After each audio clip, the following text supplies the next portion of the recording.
I tell women that live by themselves that you should never leave your automobile keys in the kitchen. The best place for your automobile keys is on your nightstand. And they're always like, why? I'm like, well, if somebody attacks you in the middle of the night and you get to your keys and you can push that panic button, I guarantee you after about 3 or 4 minutes of your car alarm going off nonstop, somebody's going to call us and complain about it. And then we're gonna come to your house, we're gonna knock on your door, trying to wake somebody up to figure out why your alarm's going off. You're gonna get us there even if you never get to the phone. Simple, easy, they can't interfere with it. They can cut the phone, they can do all the other stuff with the phone lines, they can distance you, but all you gotta do is have that remote. You hit that red button a couple times, and like I said, 2 or 3 minutes of that, some neighbor's gonna call and complain. We get complaints about it all the time. Okay. Then we come out, knock on the door, we're not getting an answer, and car alarm's still going off.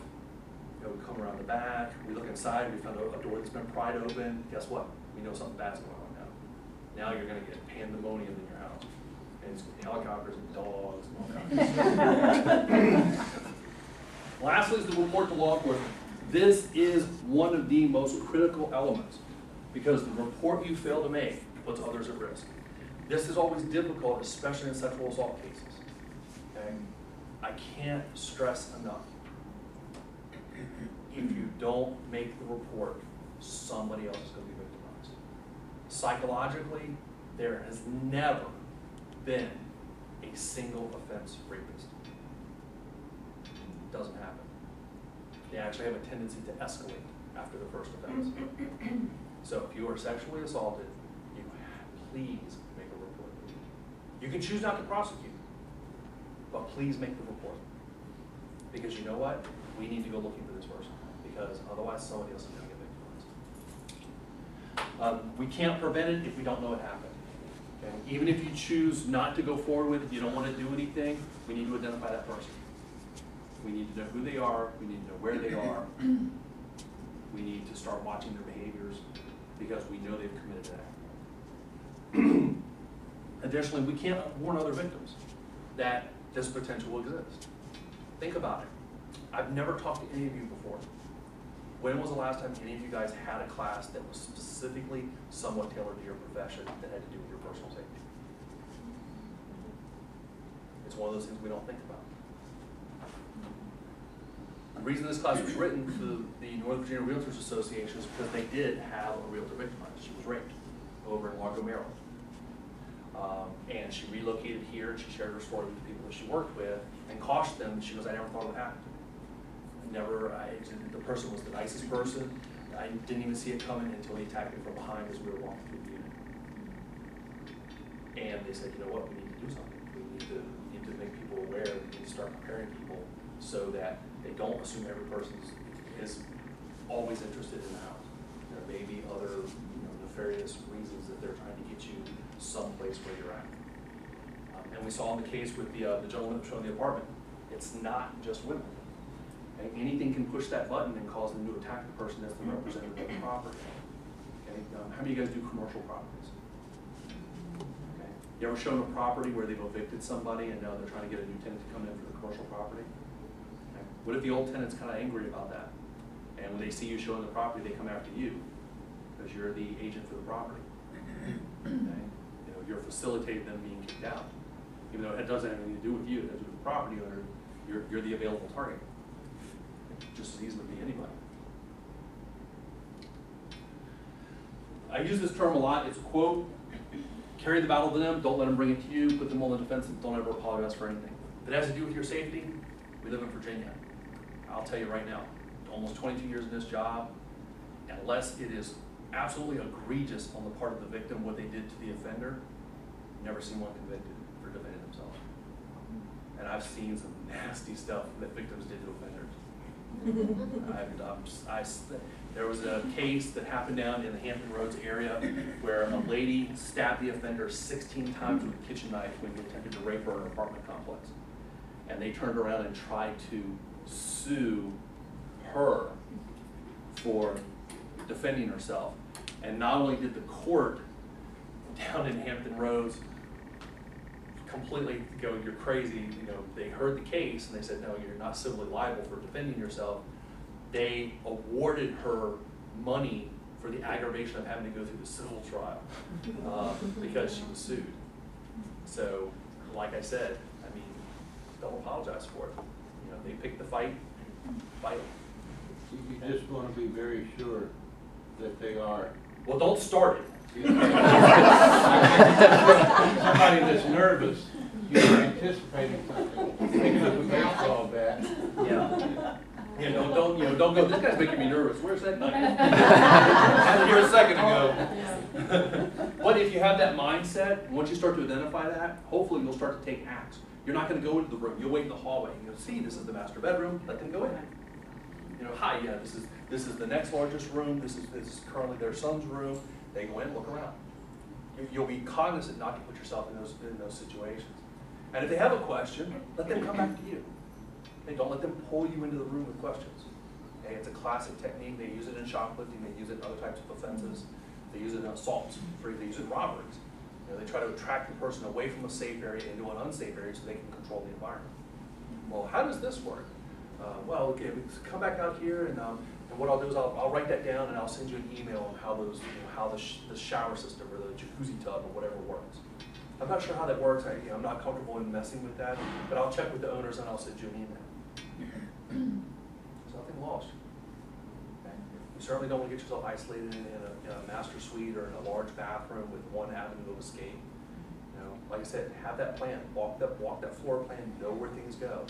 Know which doors go where. The last thing you want to do is be trying to get away from a person and you open up the door and it goes into a closet. And it's a wasted time. It's wasted effort. Unless it's got a really good lock, then you get inside and lock it. Okay? Which may be your best avenue. You know, if you're on the second floor, only one set of stairs, they're between you and the stairs, and you lock yourself in the bathroom and get on the phone. Do you know the address that you're at? Do you know it in your head? Without the piece of paper in front of you, do you know the address you're at? Okay. You know, do you have 911 pre-programmed in your phone? Where you just push one button and it dials 911. And remember, you know, you're all amped up, your level's up high, you're probably not going to be able to see real good, it may be dark, you don't know where the light switch is, the phone's coming on, it's all wasted time. As soon as you start to flee, you push and you hold that one button and it's already dialing 911, then they're going to hear everything in the background. Even if you don't get a word out, you drop that phone and they hear a scuffle and yelling and screaming, they're going to hear it on that phone. We can bring a cell phone location down to about a 500-foot circle based on triangulation between towers here in Loudoun. So we know about where that signal's coming from. So if you're in a house in the west of the county, how many houses are there going to be in a 500-foot circle? You know, we may have a little bit more difficulty if we're in an apartment building or a condo complex or even townhomes. But at least then we can go through a circle, eliminate doors. And if they hear us knocking on the door and they hear sirens coming, guess what? They're more likely to break off their attack and try to flee because they know you got help and they just don't know how it got there. It's all part of that plan. And every person's plan is going to be a little different. You got to do what works for you. I was showing a house recently in a rural area of Leesburg, and I got there before my client was a friend, so I wasn't afraid of my client. But I pulled in the driveway, and I don't usually go into that house without my client because I'm more comfortable with somebody with me. But I got out and I was kind of walking around the yard, and a truck drove by, and the same truck went back and forth a few times. And I thought, okay, I'm in the driveway, they can pull in the driveway and block my car. So I got back in my car, pulled out onto the street, and then waited for my client. Now see, I'm going to have to use you as an example. Oh, it's probably bad. What, psychologically, what kept your car in the driveway? If they pulled in behind you, so what? You can't drive across grass? I maybe would panic and just not think I could get out. Yeah, and that's what happens. We call it, in police work, we call it sidewalk mentality. You know, it's like, gotta walk on the sidewalk, gotta walk on the sidewalk, gotta walk on the sidewalk. No, when it all goes south, why can't you run across the road? Why can't you climb a fence? Why can't you cut through a yard? You know, why can't you break something to get attention? All bets are off. Okay, when you need to escape, put it in reverse, right into the car. Insurance will pay for it, don't care, I survived. I'm the mailman, I was just delivering. Keep in mind, just because they pull in behind you, it's not that overact. You guys are going to go out there and get me in trouble now. You told her not to ignore her instincts. Well, you don't ignore the instincts, but you don't the actions you take is not the aggressive act. Okay, you want to start to prepare. Donna's gonna stab him 16 times. I wear my stilettos, my favorite buttons, and all of my- I saw this on TV, so I don't know if it's true, but they said never go to another location. Like if someone is trying to take you out of the house, do anything you can to not go to that second location. It was a realtor who was at an open house, and the person came behind her, and she just started screaming and flailing as he was taking her out of the door, and he broke and ran, and the policeman said that you did the right thing, because Absolutely. if you go to the second place, you're not coming back. Yeah, we teach the same thing to women that we teach to kids. Fight with everything you've got. Make it as hard for them to move you, take you, carry you, spit, kick, bite, whatever you've got to do to make them break off what they're doing. Eventually, it's going to become too much. They're going to have to either make you unconscious or they're going to abandon their attempt because it's become too much effort. They are looking to dominate you. They are looking to control the situation. As soon as they lose control of the situation, you got the advantage. And as long as you keep pressing that advantage, they're more likely to break off the attack because now there's too much invested in it. They've been bit, they've been stabbed with your keys, you've kicked them. Now you're in the front yard and they're trying to drag you to a car and you're screaming your head off and kicking and throwing stuff at them, anything you can grab onto. It's too much effort, they're going to abandon and go. Because now they've already invested way too much time and effort in this. And they don't know who's seen it, who's heard it, they don't know what you did with the cell phone that you had in your hand and now you don't have anymore. The whole situation is swirling, they don't have control of it. So yeah, absolutely. And like I said, we tell kids that all the time. Throw the book bag, throw papers, do whatever you got to do. Create as much hoopla as you can create because you want people seeing what's going on. And in some cases, people won't come to your aid. If you're in a regular neighborhood and somebody's dragging you out the front door and you're screaming and yelling, I guarantee you someone's coming to your aid. In this county, I guarantee it. Per capita, I don't think you can throw a rock 100 feet without hitting a cop in this place. Okay, we got more DEA, ATF, FBI, county, state, Leesburg police, airport police. It's like they're everywhere. Okay, so there's probably one in your neighborhood and you don't know it. Okay, so if they hear yelling and screaming, and even if it's not law enforcement, a woman being attacked in the front yard of a house, someone is probably going to come help that. I just wondered, I've seen this too on TV where you use the heel of your hand, if you don't have keys or whatever, to hit them up under the nose. Is that good? It's a perfect storm. Yeah. You have to do it absolutely right, and Uh-oh. you'd be better off just scratching their face I and see. going for the throat and stuff like that. It's a fantasy thing. Technically, it will work. From a medical standpoint, perfectly, it would work. But in the real world, you'd be better off smacking their face and trying to give them a bloody nose. Because there's a psychological effect to a person seeing their own blood. So if you can make them bleed, you've got a better potential than breaking off the attack because now they've invested a lot more than what they thought they were going to. How about the elbow? Is it the elbow? Anything. Don't get locked onto a certain part of the body. It's whatever you've got. Kick, knee, jump on top of them. Whatever you got to do to get them, to give yourself enough time to create that distance. Throw. And like I said, the car thing was a perfect example. Why can't you drive across the grass? Why can't you back into their car and push their car out into the road to escape? Why not? This is your life you may be talking about. Let the insurance company sort it out later. Okay? If they even try to file a claim. You walked away from the situation, you survived the encounter, but keep in mind, I have to keep saying this because I know someone's going to go out here and do it, and they're going to call me, oh, they stabbed this client. Listen to your instinct. Act on their act. Is it better to lock the door to keep intruders out when you're in with someone, or better to leave it unlocked so it's easier access? Or Depends on your familiarity with where you're at. okay, Are you expecting additional clients to show up? I mean, if you're doing open house, people come and go all day long. If you're showing the residents to several clients over like the next couple of hours, and they're going to show up, you probably don't want to lock them out on the front porch. It just depends on the situation.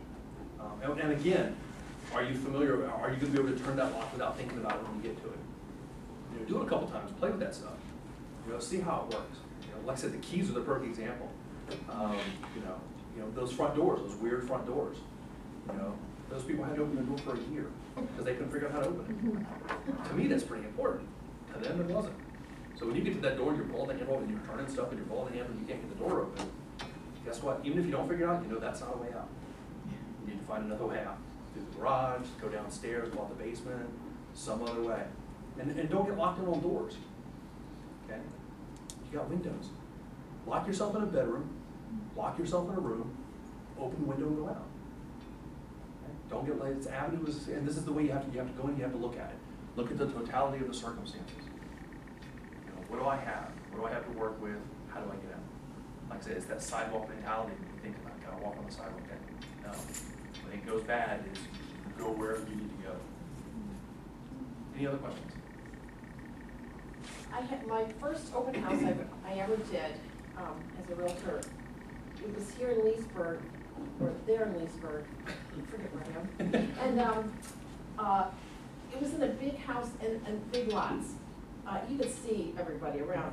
But somebody came down from the open house and they said, "What's that button up over the master bed, in the master bedroom over the bed?" And I didn't know. Well, a few minutes later, I see the sheriff come flying up the driveway. So it was, and they touched it, and yeah, and there were sirens.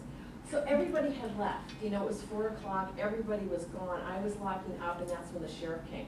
And the sirens were going anyway, I'm like, what do I do? So the sheriff came in, it was a young guy, and he's like, and I was like, "Here's my name badge, it's just me, it's Joe Noy." And he wanted to see in the house, he was curious about the house, like not checking anything. He gave me the worst feeling. I would not go in the house with him. I was like, oh, he was just kind of like a little too nonchalant about it, and going in, and I stayed in the hallway, and then I went out on the porch because I was like, you know what, not every, I hate to say it, but you never know. No, true, So- you don't. From our perspective, and I'm glad that you trusted your instinct and didn't go, regardless of who that person was that showed up, because trust that instinct. There's something about it, hey. But from the law enforcement perspective, I have no idea if you're the actual realtor. Right, you wouldn't know. No, you got a name tag on, I have no idea who you are. So, you know what, I'm gonna go in the house and check just to be on the safe side. And just do a quick kind of walkthrough, everything looks in order, stuff's not all tipped over and flipped over, house looks in order, okay, thanks a lot, you know, have a good day, you know, don't push the button again, you know. Yeah. But, you know, sometimes that coyness that we have in our profession is our way of trying to get to what we're trying to get to. And in his case, he wanted to get inside the house, take a look around, and make sure everything, he goes, "How am I supposed to know you're not the realtor? You could be some axe murderer, there could be a dead realtor in there. You sit right here, I'm gonna go in the house." That doesn't work always. So sometimes we have to kind of play that coy game. "Oh, this is a really nice house, you know, can we go in and take a look?" And the whole reason we're going in is we have a reason behind it. Plus, there's no way we're buying some big house on a big lot. Come on, all right. You know that's not a real inquiry. Any other questions? I have a question. Usually if I'm doing like a marathon tour, if I'm meeting the client usually at the office or they're following me or they're in the house, that if I can't go and open up that front door and wait for them, or if I've done that already in the first house, we're going to the second house, they're right there with me. What is the most vulnerable feeling I get is our lock boxes are usually down here.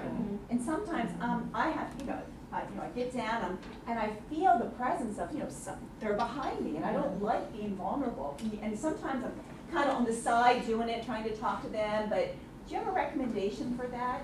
What we can do or? Ask them to wait in the car? Well, that's not real practical. Why not?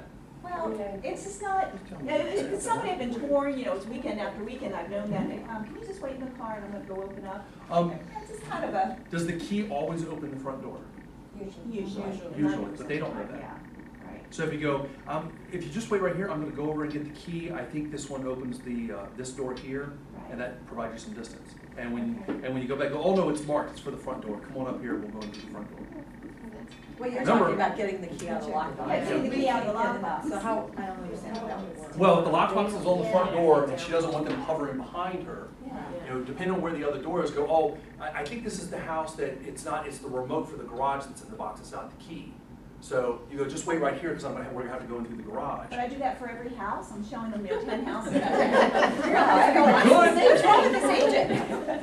Don't That or take up, depending on the size of the porch, take up as much space as you can Yeah. so they can't stand behind you. Right. Okay. Don't stab them 16 times, No. just because they're standing behind you. One thing that I do sometimes, because I'm usually, you know, if I take my purse in or I've got a folder with stuff in, I have them hold it.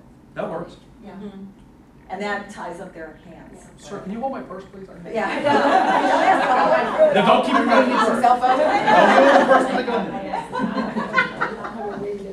You know what I find, that they don't engage you, like when they, in an open house, this was just last summer, but what they do is they dart somewhere, they think that you're busy with someone else, they're going to. Oh, they're impatient.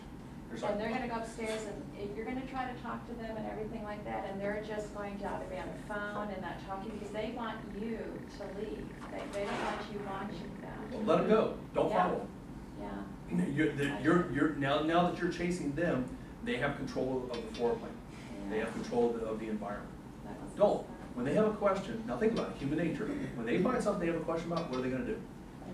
They're gonna have to come back and find you. Yeah. You're the ones looking at the medicine cabinets though. Yeah, Usually.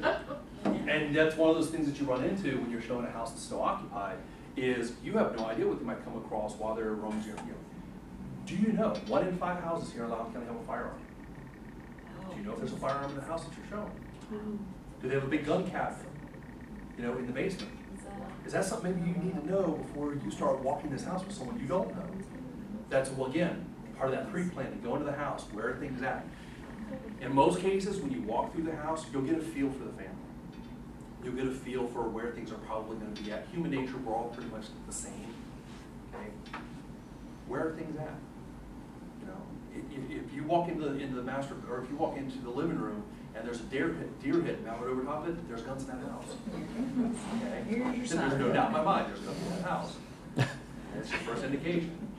Okay? So you might need to be aware of that. Okay? You might need to talk to the client, or not the buying client, the selling client. Say, are there firearms in the house? Our agents need to know for our safety. And if so, can you lock them up someplace so they're not readily accessible? Because people wander the house while we're showing stuff. It may be something you need to take up with the